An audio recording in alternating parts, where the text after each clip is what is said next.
Assalamualaikum warahmatullahi taala wabarakatuh. Selamat sejahtera. Tuan-tuan, tolong share, tolong like, tolong subscribe. MKT UMNO pecat Isham Jalil. Okey. Majlis Tertinggi UMNO malam tadilah telah membuat keputusan untuk memecat ahli MKT UMNO Isham Jalil. Perkara itu dimaklumkan seorang pimpinan UMNO yang turut hadir dalam mesyuarat itu, namun namanya tidak disiarkan. Mesyuarat MKT malam ini dipengerusikan Presiden UMNO Datuk Seri Ahmad Zahid Hamidi, turut dihadiri timbalannya Muhammad Hassan serta timbalan tiga naib Presiden UMNO berlangsung kira-kira 2 jam. Isham sebelum ini sudah beberapa kali mengkritik pendirian diputuskan MKT berkenaan kerjasama dengan DAP di bawah kerajaan perpaduan yang dilihat bertentangan dengan pendirian parti sebelum ini dalam usaha memperkukuhkan kerajaan ketika ini. Sementara itu, ahli MKT Datuk Muhammad Razan Muhammad Rafi yang enggan mengesahkan tindakan dibuat MKT sebaliknya mendakwa Isham sendiri bertindak seolah-olah mahu tindakan dikenakan terhadapnya. Bila dia sengaja mengundang untuk diambil tindakan, kalau mahu tindakan itu tidak ambil untuk mempopularkan dia, itu satu tindakan yang tak bertanggungjawab, katanya. Beliau juga berkata sebagai ahli MKT, Isham seharusnya sedar akan tanggungjawab ke parti dan mengelak dari mengambil sembarang tindakan yang dilihat sudah membelakangkan parti. Itu antara perkara yang disebut. Kemudian semua keputusan dasar parti ditentukan secara syura dan kolektif dan bukan individu. Dasar dan hala tuju parti hanya boleh diputuskan oleh Majlis Tertinggi dan Perhimpunan Agung UMNO, bukan individu mana-mana parti termasuk presiden. Pandangan berbeza diraih dalam mesyuarat, namun mesti menjunjung tinggi prinsip decorum, adab bersetuju untuk tidak bersetuju, memelihara sumpah nama Allah, menyimpan kerahsiaan mesyuarat, katanya. Kemudian hari ini disahkan pada hari ini surat pecat akan sampai tak lama lagi, kata Zahid pada Isham, sebab Isham kata dia tak dapat lagi surat pecat sebagainya. Presiden UMNO Ahmad Zahid berkata MKT Isham Jalil akan menerima surat pemecatannya dalam masa terdekat. Ia sekaligus mengesahkan bahawa Ketua Penerangan UMNO itu sah dipecat, bekas ketua dipecat daripada UMNO. Dia akan terima surat dalam waktu yang terdekat, ini kata Zahid. Zahid berkata demikian ketika kepada berita setelah melancarkan Majlis Penjaraan MyNext. Terdahulu Malaysia kini melaporkan setakat semalam 3 anggota MKT UMNO yang hadir mengesahkan bahawa Isham Jalil telah dipecat. Okey. Seorang MKT berkata terdapat banyak kesalahan, antaranya mendesak Zahid berundur dan menggelar pimpinan UMNO sebagai Barua DAP. Now, isu Barua DAP tu Isham Jalil jelaskan, dia kata saya baca kenyataan mengenai Barua DAP. Isu mengenai Barua DAP, Isham Jalil ada jelaskan. Alright. Isham, Barua DAP bukan ditujukan kepada UMNO tetapi kepada beberapa pemimpin. Bekas Ketua Pemimpin UMNO Isham Jalil menjelaskan kenyataannya mengenai Barua DAP bukanlah ditujukan kepada parti itu tetapi kepada beberapa pimpinan UMNO yang mempromosikan DAP secara berlebihan. Katanya selepas tegurannya mengenai sikap UMNO itu, banyak pula pihak menyerang dan melabelnya sebagai tali barut bersatu. Kalau saya cakap UMNO ini Barua DAP, itu tak masuk akal sebab saya pun ahli UMNO. Takkan saya cakap saya ni Barua DAP. Yang jadi Barua DAP itu tuan-tuan pun tahu siapa. Saya tak perlulah sebut nama, katanya. Kecaman Isham itu dipercayai ditujukan kepada ahli MKT termasuk Fuad Zakarshi. Isham berkata dakwaan pihak tertentu yang turut menyebarkan gambar lama dirinya bertemu bekas ahli bersatu dan penyokong kuat Dr. Mahathir Khairuddin Abu Hassan sengaja dibuat untuk memburikan dirinya. Saya dah jumpa dia banyak kali kerana dia bekas ahli UMNO. Saya tak tahulah mereka cuba nak buat skandal atau memburukkan saya tak tahu. Itu terpulang kepada mereka. Baik, usaha untuk nak menjatuhkan kerajaan ini sebenarnya bukan benda yang baru. Kan saya kata dalam hari itu bahawa di dalam UMNO itu sendiri usaha-usaha tersebut sedang berlangsung dan sedang berlaku. Now, justifikasi mereka adalah kerana satu entiti yang dinamakan sebagai DAP. Itu satu kryptonite lah kepada ahli-ahli UMNO ini. Bukan kepada UMNO, bukan kepada pimpinan UMNO, tapi kepada beberapa segelintir ahli-ahli UMNO. Nah, kalau kita tengok pecahan dalam UMNO ni, ada yang mereka memang pro PN. Ada yang mereka bukan pro PN tetapi mereka tak suka DAP.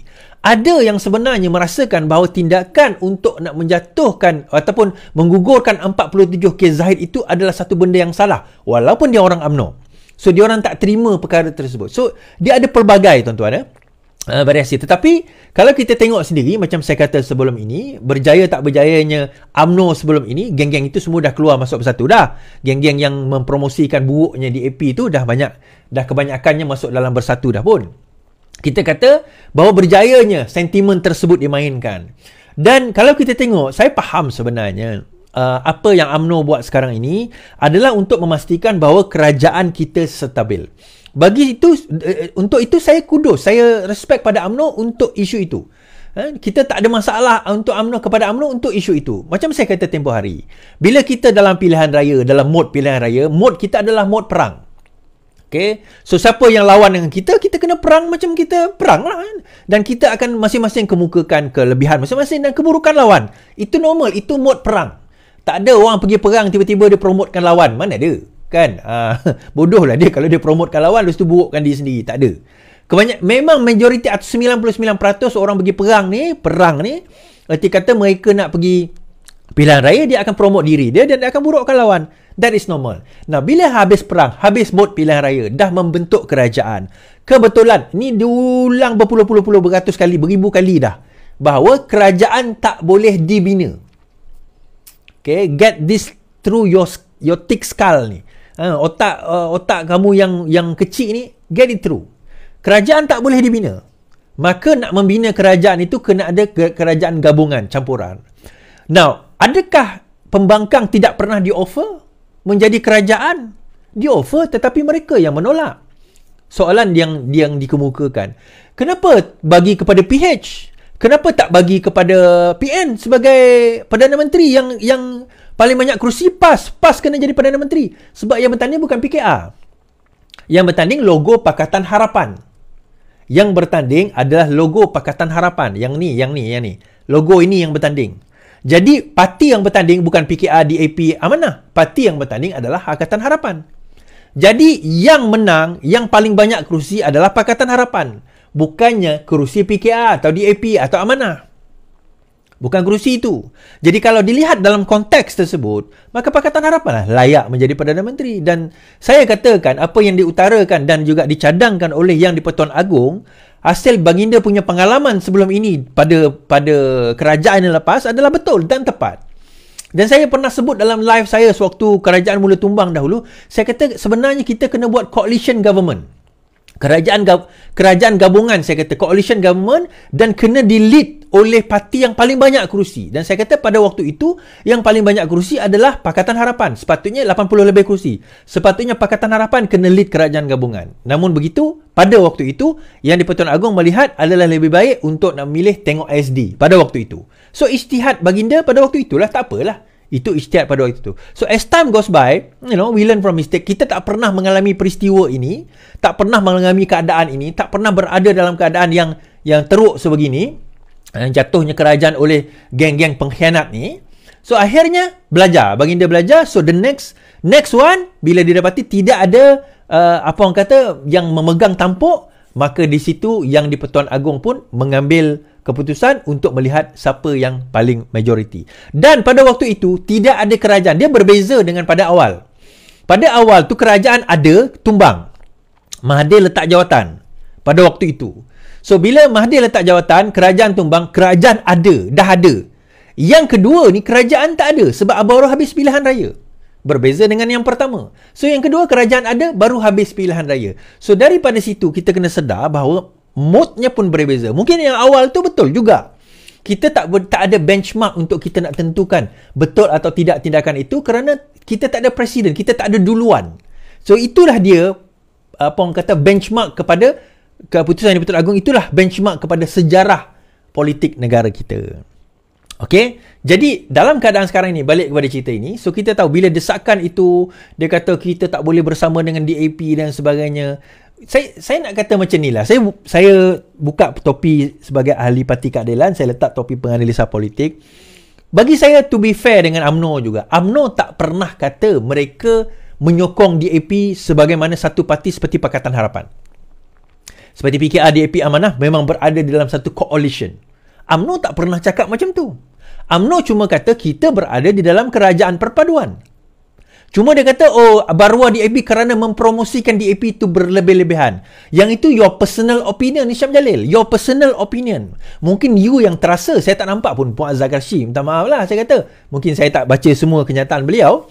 Tapi mempromosikan secara berlebih-lebihan, tak ada pun. Adalah kita kata nak kena puji. Macam contohnya saya puji Azalina sebagai Menteri Undang-Undang yang melaksanakan tugas dengan baik bagi saya. Kan saya kena puji beliau. Kerana itu tindakan, bukan kerana dia UMNO dan sebagainya, tak. Kerana memang dia buat kerja yang elok. Dia buat kerja yang baik. Bagi saya tindakan apa yang dia buat, terutama tak ramai yang tahu, isu Sultan Sulu ambil kita punya harta tu dah, ataupun aset kita tu dah hampir selesai. Azalina punya kerja. So okey lah, bagus lah. So kita kena puji berdasarkan tindakan mereka. So adakah dengan itu saya telah memuji UMNO berlebih-lebihan? Tak. So mungkin ada tindakan-tindakan dia yang baik dan sebagainya. So kita puji lah. Kita kudos lah, kita kredit lah pada tindakan tersebut. Jadi isu dia Hisham Jalil sekarang ni, bagi saya lah, saya nampak dia dah tersepit sebenarnya di antara mereka yang sebenarnya bagi saya lah, dia orang ni lebih ke arah nak kena bergerak ke arah mempromosi ataupun bersama dengan Perikatan Nasional. Ni golongan yang nak bersama dengan Perikatan Nasional. So digunakan alasan DAP. Alasan DAP digunakan untuk menjustifikasikan kenapa kita bersama dengan Barisan Perikatan Nasional. Ada orang membangkitkan isu, dia kata, tengok DAP kerusi paling banyak, Melayu kita akan terhakis, akan habis. Soalan kita, habis tu kenapa 70 kerusi Melayu di dalam Bersatu dan PAS tu tak nak join kerajaan? Kalau PAS dan Bersatu join kerajaan, kerusi Melayu lagi banyak. Kita tak ada pembangkang dah. So majoriti 222 kerusi tu, majoriti adalah kerusi Melayu. Kenapa tak nak join? So salah Anwar Ibrahim ke salah pembangkang yang tak nak join? Jadi dekat situ kita nampak sebenarnya ini bukan masalah nak join tak join. Isu utamanya diorang nak jadi kerajaan. Diorang nak jadi Perdana Menteri. Itu je.